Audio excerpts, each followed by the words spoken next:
Hello everyone, I am possible class में आप सभी का स्वागत है। आज इस वीडियो में हम डिस्कस करने वाले हैं कि सीटेट के एग्जाम में तुक्के कैसे लगाएं। ओके, क्योंकि हमेशा ऐसा ज़रूरी नहीं है कि 150 क्वेश्चन में से आपको सारे 150 क्वेश्चंस आते ही हो, राइट। तो यही हम जानने वाले हैं कि जो क्वेश्चंस का आंसर हमें नहीं आता है उन क्वेश्चनों का आंसर कैसे पता किया जाए, वो भी करेक्ट। क्योंकि गलत ए भर दिया मन से या बी भर दिया मन से भरने से अच्छा है कि आप कुछ ट्रिक जान जाइए जिसकी हेल्प से आप मार्क्स भी गेन कर लेंगे। जिसका आंसर आपको नहीं आता है तो वो तो आपके लिए बोनस मार्क्स रहेगा ना। कौन सा मार्क्स रहेगा? बोनस। क्योंकि आपको पता है कि ये 50 मार्क्स को 50 क्वेश्चन तो मेरे को नहीं आते हैं, या 40 क्वेश्चन मुझे नहीं आते हैं, राइट, या 30 क्वेश्चंस मुझे नहीं आते हैं। तो इन 30 क्वेश्चंस का तो मार्क्स आप नहीं काउंट करोगे, तो आप सोचोगे कि ठीक है 30 क्वेश्चंस तो नहीं आते, कम से कम 120 मार्क्स तो मुझे मिल ही जाएगा, राइट। बट अगर इस 30 मार्क्स को भी आपको सही करना है तो मेरे पास है बहुत एक अच्छी ट्रिक जिसके हेल्प से आप ये 30 मार्क्स को भी अपने पास ले सकते हैं। ओके, तो अंत तक वीडियो जरूर देख के जाइएगा। फर्स्ट टाइम विजिट कर रहे हैं चैनल को सब्सक्राइब कर लीजिए और लाइक कमेंट शेयर जरूर कीजिएगा। ओके, तो देखिए ये जो बोनस मार्क्स आपको लेना है वो आप किस प्रकार से लेंगे। ओके, तो देखिए यहाँ पे फर्स्ट जो मेथड है वो एलिमिनेशन मेथड है, जो कि सदियों से चला आ रहा है।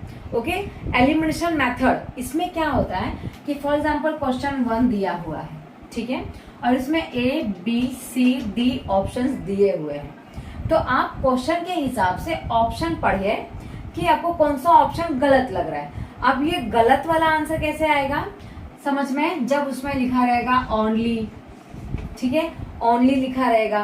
तो ये जब ओनली लिखा है ना, ऐसे क्वेश्चंस को पढ़ने की जरूरत ही नहीं है। आप ऑप्शन में देख लीजिए कहाँ ओनली लिखा है। अगर 3rd नंबर पे ओनली लिखा है, डायरेक्ट उसको पढ़ो ही मत, कट कर दो। ये गलत ही होता है हमेशा, ठीक है। हमेशा ये ओनली ना बहुत नेगेटिव वर्ड है। तो ये जब देख लेते हैं आप कि हाँ भाई ओनली लिखा है, कट कर दीजिए, ठीक है। फिर ऑप्शन के जो क्वेश्चन है उसके अकॉर्डिंग देखिए कि सेकंड जो ऑप्शन है या फर्स्ट ऑप्शन है कौन सा आपको नहीं सही लग रहा है। ओके, तो इसके अकॉर्डिंग क्या कीजिए, आप ऑप्शन को गलत करना स्टार्ट कीजिए। अब आपके पास कितना बचेगा? 2 ऑप्शंस बचेंगे, ठीक है। उन दोनों ऑप्शन को सही से पढ़िए, अच्छे से पढ़िए, ध्यान से पढ़िए। कौन सा ज्यादा सही लग रहा है दोनों में से, कौन सा दोनों में से इस क्वेश्चन के लिए बहुत सटीक बैठ रहा है, उसके अकॉर्डिंग आप उसको टिक कर दीजिए। फॉर एग्जाम्पल 20 एकदम सही लग रहा है इस क्वेश्चन के अकॉर्डिंग, तो बी को सही कीजिए, ठीक है। ऐसा नहीं कि नहीं आ रहा है, ठीक है, इसमें डी मार देती हूँ, और नहीं आ रहा है चलो इसमें सी मार देती हूँ, इसमें नहीं आ रहा है चलो ए मार देती हूँ। ऐसा आपको नहीं करना है, ठीक है। इस ट्रिक से करेंगे, एलिमिनेशन मेथड के ट्रिक से, तो डेफिनेटली आपका ये 1 मार्क्स आ जाएगा यहाँ पे, ठीक है। ये हो गया एलिमिनेशन मेथड। सेकेंड थिंग, आप इस प्रकार से भी क्वेश्चन को सही कर सकते हो, ठीक है। किस प्रकार से? समझ लो आप क्वेश्चन दिया है, फिर ABCD ऑप्शन दिया है, ठीक है। अब आपको देखना है कि इसमें पॉजिटिव वर्ड्स किसमें दिया हुआ है। Okay, positive words, negative words सबके मैंने वीडियोस डाले हुए हैं, तो आप मेरे चैनल पे देख सकते हैं। ओके, तो पॉजिटिव वर्ड्स में क्या होता है कि हम ज्यादातर बच्चों के बारे में सोचते हैं। ओके, बच्चों के बारे में सोचते हैं, जिसमें बच्चों की भलाई के बारे में लिखा होता है, जिसमें समझ लो इसमें लिखा है कि पढ़ाई, समझ लो पढ़ाई करने का सही तरीका क्या होता है। ओके, तो ऑप्शन में दिया है रटना, लिखना, ओके, पढ़ना, या फिर समझ के पढ़ना। तो कौन सा सबसे ज्यादा सही लग रहा है? राइट, सिर्फ रटना तो बहुत नेगेटिव वर्ड है, तुरंत कट हो जाएगा, ठीक है। सिर्फ लिखने से ही बच्चा कैसे पढ़ सकता है अच्छे से? ओके, पढ़ने का सही तरीका क्या है? ये भी लिखना भी नहीं होगा, राइट, वो भी कट कर दिया। सिर्फ पढ़ना कैसे हो सकता है? ये भी गलत है। सबसे सटीक आंसर कौन सा लग रहा है? समझ के पढ़ना, राइट। तो ये इस प्रकार से अगर आप टिक लगाओगे तो डेफिनेटली आपका सीटेट में मार्क्स आएगा। वो भी ऐसे मार्क्स जो आप गवाने वाले थे, जिसका आपको कोई मार्क्स नहीं मिलने वाला था, उसका मार्क्स आपको मिलेगा। तो कितनी अच्छी बात है, ये तो बोनस का मार्क्स मिलने वाला है आपको, राइट। तो इस बात पर चैनल को सब्सक्राइब जरूर कर लीजिएगा। नेक्स्ट, पॉजिटिव वर्ड्स मैंने आपको बता दिया, बच्चों के बारे में सोचकर। ओके, नेगेटिव वर्ड्स जिसमें आपको लिखा रहेगा रटना, ओके, जिसमें लिखा रहेगा ओनली, जिसमें लिखा रहेगा पनिशमेंट, ओके, जिसमें हम बच्चों को पनिशमेंट देते हैं, डांटना, फटकारना, 5 बार लिखने के लिए देना, ये सारा नेगेटिव वर्ड्स है। जो हमारा न्यू एजुकेशन पॉलिसी है ये इस चीज को बिल्कुल भी प्रमोट नहीं करता है।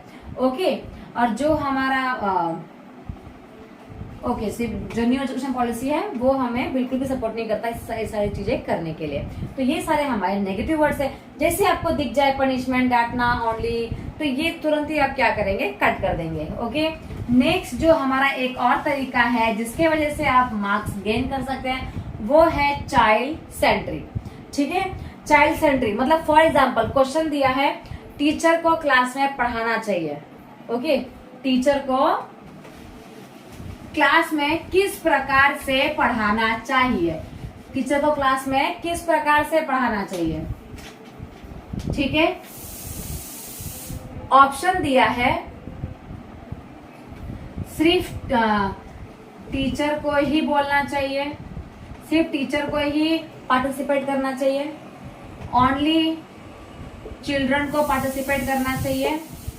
Okay, third one teacher and children दोनों को पार्टिसिपेट करना चाहिए, या उपरोक्त सभी, उपरोक्त सभी। तो कौन सा इसमें से सही होगा, चाइल्ड सेंट्रिक। इसमें हमको बच्चे को मध्य नजर रखते हुए टिक लगाना है। तो क्या टीचर को किस तरीके से पढ़ाना चाहिए, सिर्फ टीचर पढ़ाएगी तो बच्चों को समझ में आएगा? नहीं, बच्चा को भी पार्टिसिपेट करना जरूरी है। सिर्फ बच्चा ही पार्टिसिपेट करेगा तो क्या पढ़ाई हो पाएगी? नहीं, जहां बच्चे को डाउट है वहां टीचर को भी उसकी हेल्प करनी पड़ेगी। तो ये भी गलत हो गया, ये भी गलत हो गया। टीचर एंड चिल्ड्रन को पार्टिसिपेट करना चाहिए, दोनों को मिलकर टॉपिक को डिस्कशन करना चाहिए, सॉल्व करने की कोशिश करना चाहिए। बिल्कुल सही बात है, राइट। उपरोक्त सभी नहीं, ये भी गलत है। तो टीचर एंड चिल्ड्रन को दोनों को मिलकर क्लास में पार्टिसिपेट करना चाहिए, दोनों के बिना ही काम जो है वो संभव नहीं है, राइट। जैसे कि टीचर जो होती है वो क्या होती है, फैसिलिटेटर होती है, जहां पे बच्चे को जरूरत है वहां पर ही मदद करेगी, पूरा का पूरा सम सॉल्व करके नहीं दे देगी। ओके, तो दोनों ही बहुत ज्यादा जरूरी होते हैं। तो इस प्रकार से आप क्वेश्चन को सॉल्व करने की कोशिश कीजिएगा, जरूर से जरूर आपका जो आप मार्क्स गंवाने वाले थे वो मार्क्स आपको जरूर मिलेगा, जरूर आप सही आंसर को ही टिक लगा के आएंगे। ओके, बच्चे को सबसे इम्पोर्टेंट क्या है, जो क्वेश्चन दिया है ना, तो वो आप पढ़िए, अच्छे से पढ़िए और देखिए, बच्चे को मध्य नजर रख के इस आंसर का आप टिक लगाइए। किसी भी क्वेश्चन का जब आपको आंसर नहीं आ रहा है तो बच्चे को मध्य नजर रखकर अगर आप टिक लगाते हो ना, तो डेफिनेटली आपका जो आंसर होता है वो सही होता है। और जो ओनली लिखा था ना, उसको पढ़ने की जरूरत ही नहीं, उसको तुरंत ही कट कर देना चाहिए क्योंकि वो नेगेटिव ही होता है। ओके, तो आई होप को समझ में आ गया होगा। एलिमिनेशन मेथड के थ्रू आप तुक्का लगा सकते हो। पॉजिटिव वर्ड्स आपको कहीं दिखे तो आप उसको डायरेक्टली सही, आपको भले आंसर नहीं आ रहा है पर पॉजिटिव लग रहा है आपको वो ऑप्शन, ओके, तो आप उसको टिक लगा के आ सकते हो। नेगेटिव वर्ड्स, अगर आपको नेगेटिव वर्ड्स का नॉलेज है तो आप नेगेटिव वर्ड्स को कट करके सही आंसर का पता लगा सकते हो, और बच्चे को मध्य नजर रखकर भी आप सही आंसर का पता लगा सकते हो। ओके, तो एक काम कीजिए, आप PYQ सॉल्व कीजिए और इस मेथड का इस्तेमाल कीजिए जिस आंसर को आपको, जिसका आंसर नहीं आ रहा है, तो आपको समझ में आ जाएगा कि आप कहाँ गलती कर रहे हैं। ओके, तो अब किस प्रकार से आपको तुक्का लगाना चाहिए वो भी आपको समझ में आ जाएगा। तो नेक्स्ट पेपर आप जरूर सॉल्व कीजिएगा PYQ का, जो आंसर नहीं आता है उसको इस प्रकार से फाइंड आउट करने की कोशिश कीजिएगा और चेक कीजिएगा आंसर कि सही आता है कि नहीं आता है। तो मिलते हैं नेक्स्ट वीडियो में। आई होप को वीडियो अच्छी लगी होगी, लगी है वीडियो अच्छी, प्लीज चैनल सब्सक्राइब कर लीजिए। मिलते हैं नेक्स्ट वीडियो में। Thank you so much everyone.